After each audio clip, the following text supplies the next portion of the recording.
So you have an offer, you want to launch it, but for whatever reason, you are lacking confidence. You just are unsure.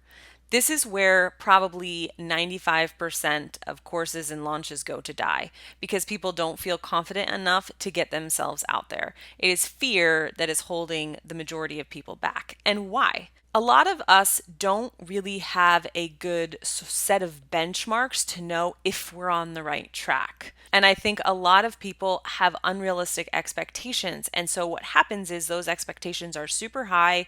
We don't have benchmarks, and then we start to lose our nerve and we start to lose confidence. This usually happens because we see a lot of the big launches out there on the internet, but we don't see what happened the first, the second, or the third time they launched. So if you need some confidence, sometimes some simple math can help you see that you're on the right track.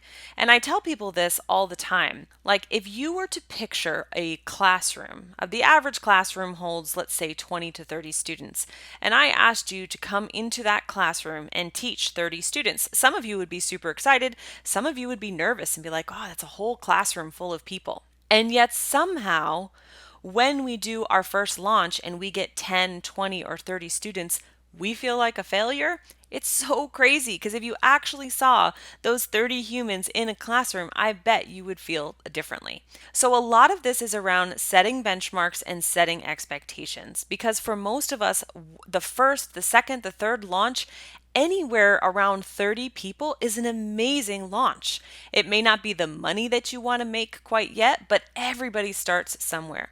And if you feel like today you could confidently get in front of a classroom and teach on a topic and teach 30 people on a whiteboard, on a blackboard, teaching them what you know, then you do have the confidence to launch. You just need clear expectations, some KPIs and math so that you can get your offer out there.